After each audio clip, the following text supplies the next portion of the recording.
Hello, this is the new Xperia tablet. This is the new one.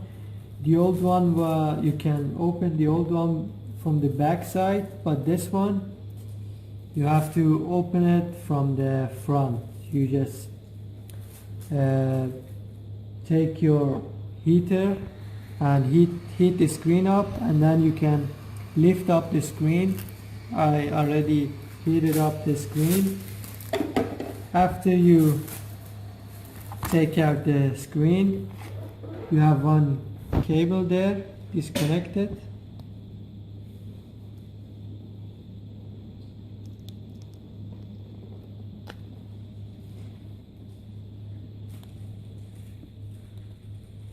Like this.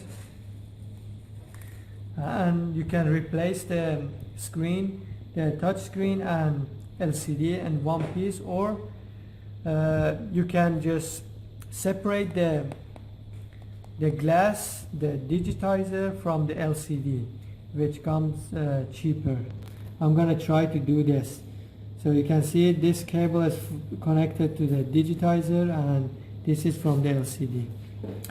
In the next video I'm gonna show you how to separate the digitizer from the LCD.